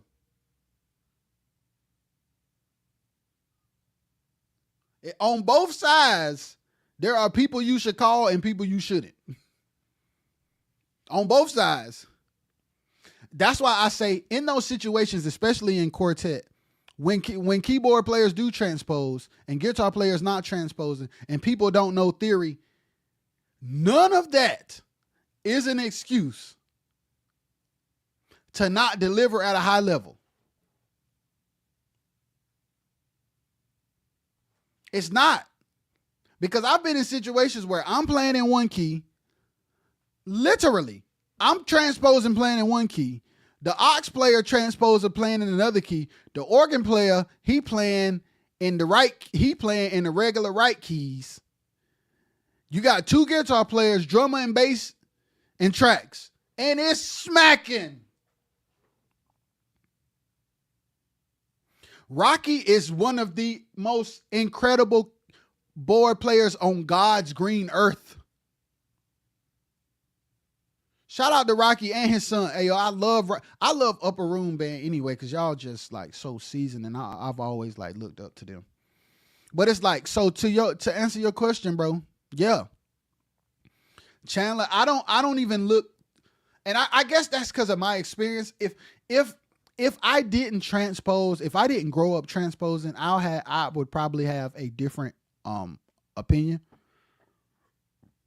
Jonas was good. Because here's the thing. There are some board players who feel like anybody who's any keyboard player who transposes is the scum of the earth. And here's the thing. Here's their perspective. They spend all their life learning their keys. They can get on the B3 and play from C to C. And they've spent so much time learning their craft to make sure that they don't transpose. So their perspective is, I don't respect you if you didn't do that too.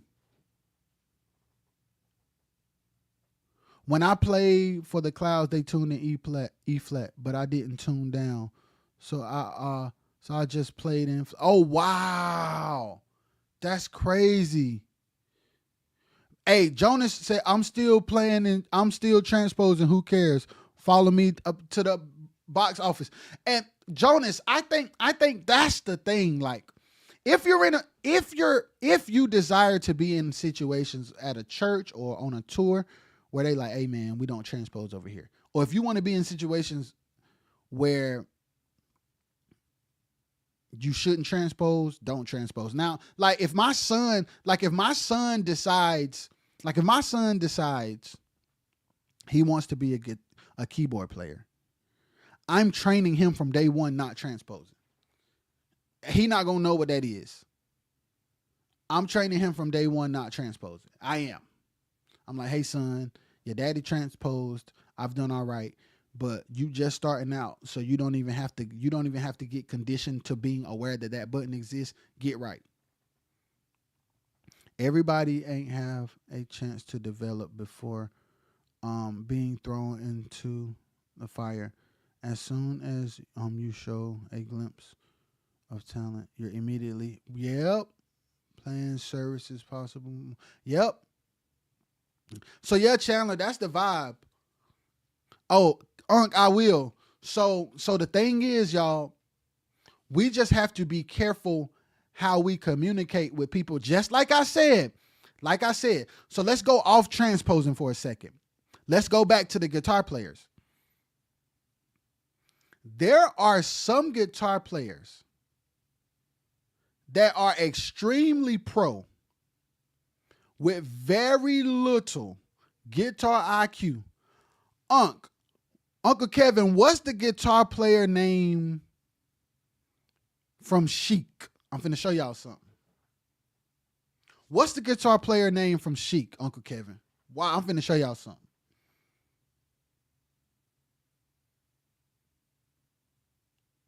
Once Uncle Kevin tell me his name, I'm finna explain it to y'all. Or if somebody else know his name, let me know. Now Rogers. I know Uncle Kevin can play circles around Nile Rodgers. Is Nile Rodgers a pro or nah?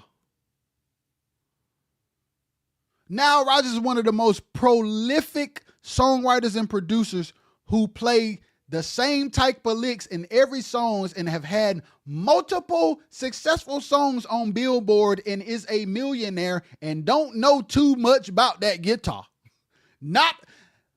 He don't got jazz language. Now don't got that much jazz language. But he took that lick to the bank because it's in the universe of the wheelhouse of the projects that he controlled. So, and a jazz head do y'all know? I watched a documentary where jazz heads disrespected the Motown machine because they was playing pop music until they got so broke that the only gig in town was Motown. Did y'all hear what I just said? There were jazz heads in Detroit that did not respect the Motown machine because the music was dumbed down until they were so broke that the Motown was the only thing paying. So what am I saying? No matter what level you own, bruh, it's about executing well and meeting the standard of the situation. That's what's important. If you an MD and your guitar player don't know but so much, you either got to teach them or rearrange around them and send them home and make them learn. If you a keyboard player who playing in all your keys and you got a young aux player and you put the demand on him to learn his keys, and oversee and mentor and get him right so that when he your age, he's fluent in all 12. But don't belittle if you ain't teaching. Don't bash if you're not contributing.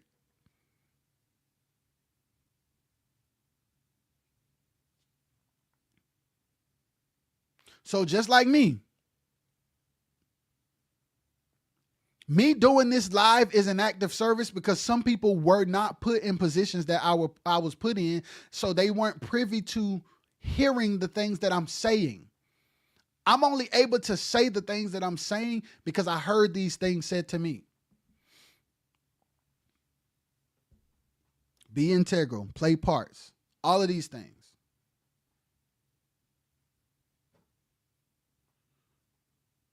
There are some keyboard players that are qualified to do great things that only play in 3 keys. There are some guitar players who are qualified to do great things because they don't know a lot, but they know how to adapt in situations. They don't have the information of a jazz virtuoso, but they do know how to trace bass lines, and they do know how to pick out a keyboard chord.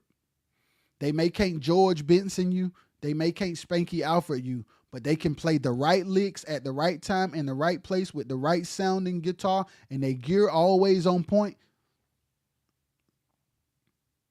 So whether you pro or not, it's really not about skill level, but ability to maximize your skill with good decision making. Because think about it. Pharrell Williams is a producer, y'all, who I can technically naturally play keys better than. But work ethic, timing, relationships, being connected to Teddy Riley, it matters.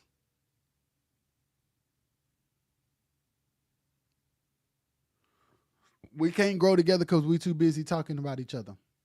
We will bash each other to the ground and then get on stage with each other without teaching each other anything, with the objective to make people look like lokes, not knowing that one band, one sound. If one person a loke, y'all all a loke. You're not embarrassing him. You embarrassing all y'all, stupid dummy. Because the public know you the leader. You're not embarrassing him by not teaching him. You look like an incompetent leader. Doom, doom. Then you're like, yeah, doc, we did our thing, man. The guitar player won't sweet. He a fee. He ain't never sweet. You the leader. If he get back up here next week not sweet, that is a reflection of you, not his ability. What kind of leaders are y'all? If he don't like to listen, fire him. But you the one that looks stupid if you the MD. For every band member who do not meet the mark in your band, it's your responsibility if you the leader. I don't care if they transpose, use a capo, got a 4-string, 5-string, a 7-string, tune the A. I don't care. I don't care. It's you. It's on you. If your drummer always can't never play to the click and you ain't shed it or fired him, I'm looking at you.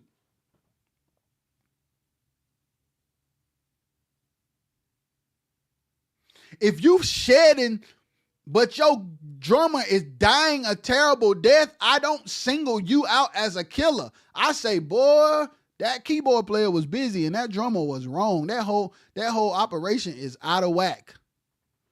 The whole team sucks. So the truth of the matter is, you need to stop shedding and you need to pick one day this week to sit with your drummer and get him to play to a metronome. And if in 30 days he don't got it, you need to explain to him that he's not ready and you need to get somebody else.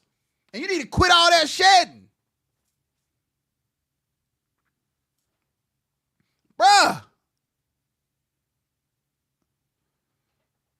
I don't care what transpose buttons nobody hitting. When the intro start, I need everybody playing it. And if you ain't playing it, we go into rehearsal.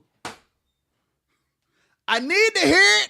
I don't care if you playing it in Z. I need to hear it. If I don't hear it, we need to go back to rehearsal. You playing standard, you tuned down, you using the capo, you playing in C, you playing in A flat, and you playing in E. I don't care. When this song hit, I need all us playing the song. I don't care. I don't care if you transpose, use a capo, or play an A. I need all us on one accord, and I need nobody to be shedding.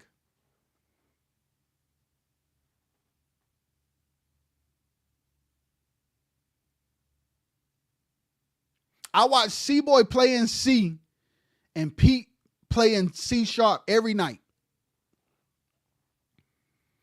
C-Boy was playing a 61 or 76 key motif. And Pete was playing the XB2 with his own Leslie. I watched them with Alton and Alton Daddy and Tommy. I watched them, man, and Patrick on drums. Well, no, Patrick was on the line and the old keyboard player was on the drums, the bald head dude.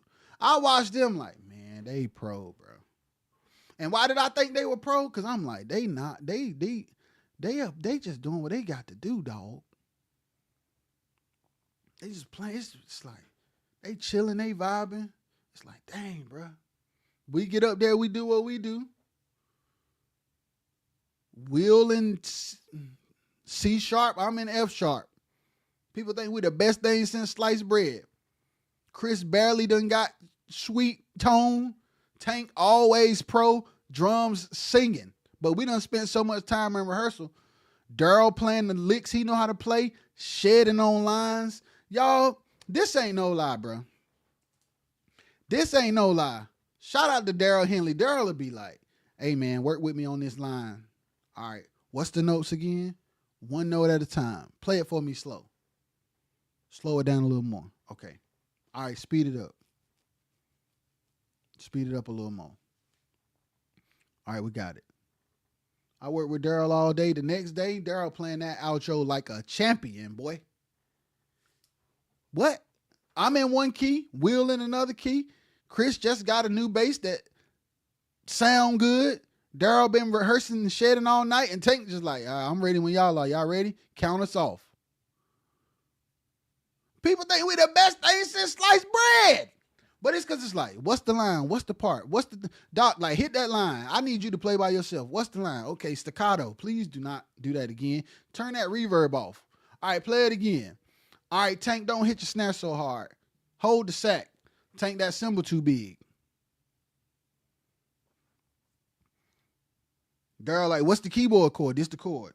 All right, what's the line? All right, what's your line? All right, what's your line? All right, this is my line. All right, we got it? All right, what's the vocal saying? All right, vocals, y'all too loud. Y'all not loud enough. You need to sing the top natural, not false.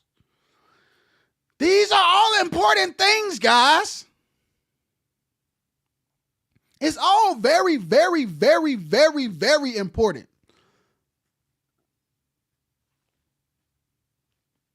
Capability, ability, and popularity is not what makes you pro. Just because you know how to play it don't mean you should play it. And just because you played it don't mean you killing. And just because you went viral don't mean you pro. It don't mean you pro. It don't mean you pro. It don't. Showing that you can play better than the next musician, filling in for somebody, showing that you better than the person you filling in for, doing a bunch of breaks, doing a bunch of blink, blink, dink, dink, dink, no. It's bad, bro. From the record to the stage, it's bad. From the record to the stage, it's bad. There's no discipline. There's no parts. There's no arrangement. There's no composition. There's no intentionality. There's no phrasing. There's no placement. I ain't even got into the writing or the vocal production. I'm talking about just the music. It's missing so much. And we going in the studio and we going live with no placement and no composition and no consistency and no parts and no patterns. And then we doing gigs without the musicians who shedded on the record and the people who filling in for them shedding on the stage. So Joker's already shedding on the record. And then the fill-in shedding on the stage because there's nothing to study. When they listen to your record, there's nothing to study. The loop not quantized. The drums sound like they were recorded in the bathroom. The guitar player chords don't match the keyboard player chords. The synth lines is playing the wrong arpeggio. The bass player playing lead guitar and not bass.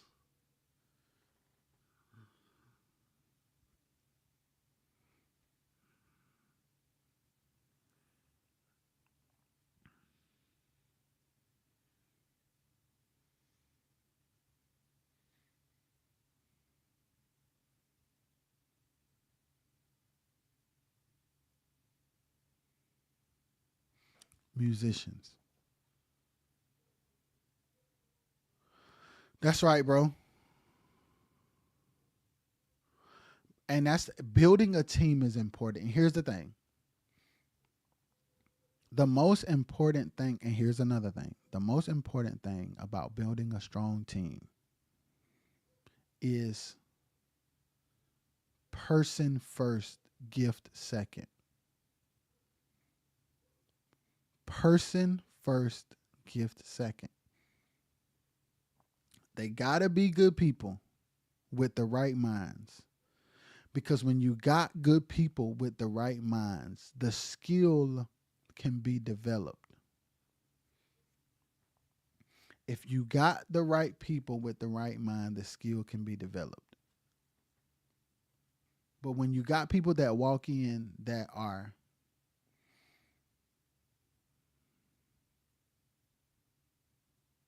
not good people,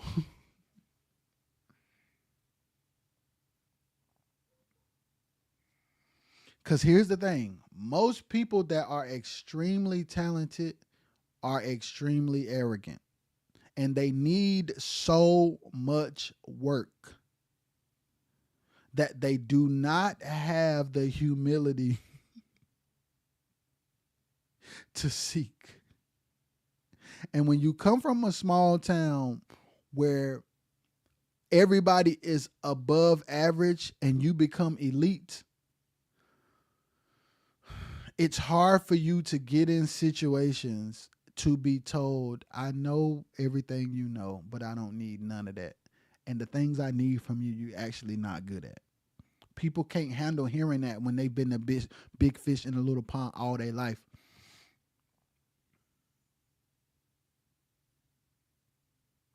It's important, man. It's important. It's important. Musicians who want to do things at a high level, your skill and your execution matters. How clean you play, how consistent you are, how disciplined you are, how intentional you are. It all matters. I've watched a lot of videos lately where some very highly skilled musicians have come together and made terrible, loud, busy messes. Everybody individually killing if I was just watching a YouTube clip of them by themselves. But if I had to evaluate the performance and the execution as a whole in its entirety, it's like a bunch of good ingredients put together to make a nasty dish. Because they are not focused on serving a good meal. They want people to make sure they taste the sugar. But what if sugar don't go in this? They won't. We don't want spicy pancakes, man. We don't want spicy pancakes. Yeah, we know you hot, but we don't want spicy pancakes. Cajun don't go in pancakes, man. What else you got?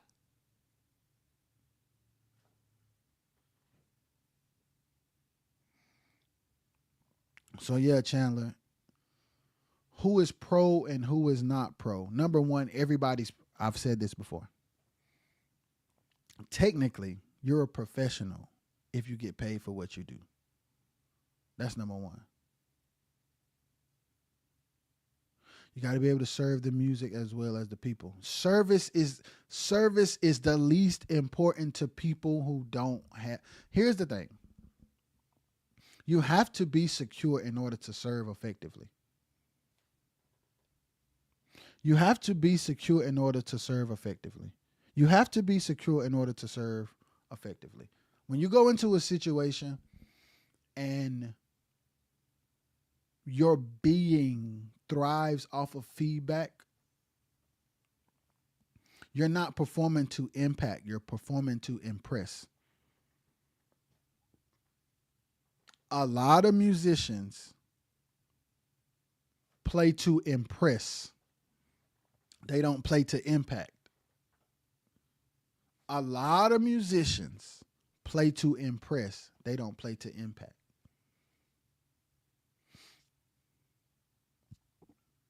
And it shows.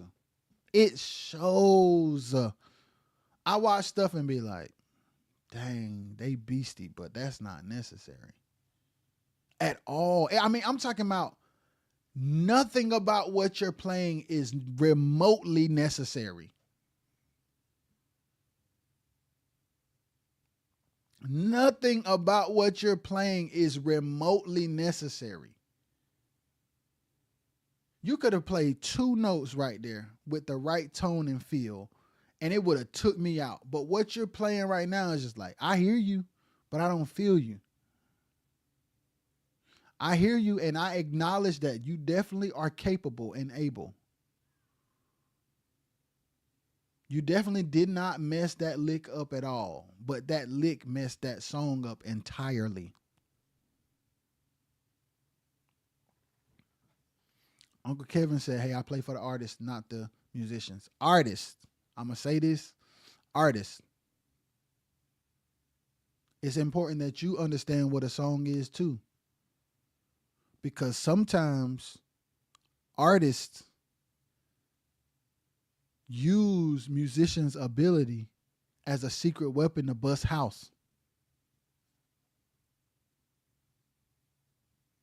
Sometimes the artists like for the musicians to shed because they think that's busting house. It's like sicking a pit bull on somebody. A lot of artists use highly skilled musicians to sick a pit bull on people. So you're not holding them accountable and telling them, hey, doc, get thee behind me. You are a supporting role. It's important, y'all. It's important, it's important, it's important. From the record to the stage.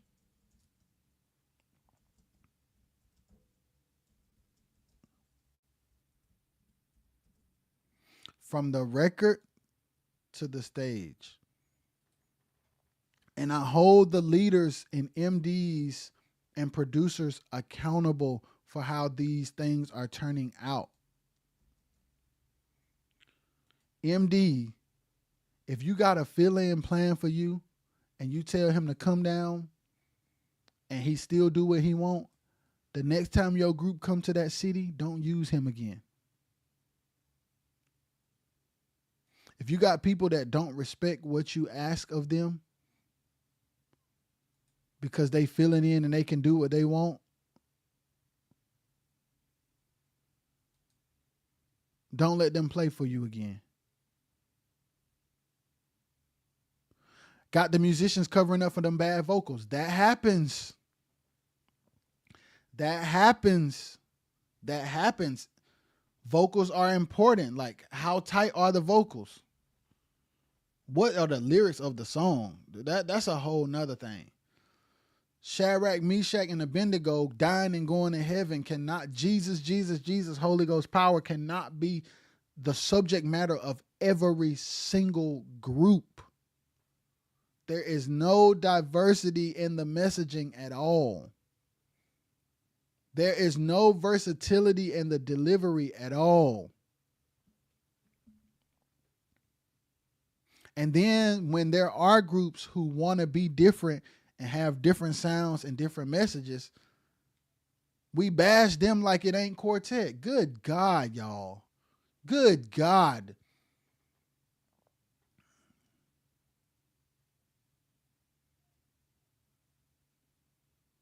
We got to do better, bro. And we going to do better. I'm up here, the lyrics, a bunch of years and GG Jesus. Yep, that's just a fact. We need I ain't gonna say we need writers in quartet, because there are writers in quartet. What we need in quartet is for artists to team up with said writers. Lead singers, because most of the time it's the lead singers. If all you can come up with is a hymn with new music, you need a writer. If all you can come up with is a new fancy way to say something that's already been said the same way it was said before, you need a writer. You need a writer. You need a writer. I'm going to talk about songwriting. I talk about songwriting all the time, but I'm going to talk about it another time. But yeah, Chandler, to Kevin, to everybody, to Cass, Tank, to TJ, I'm up here, y'all, so that we can do better and like understand like what it really means to be a musician for a living and what it takes. It takes discipline and consistency and parts and patterns and choices and decision making. Decision making is so important. What you choose to play and not play are important.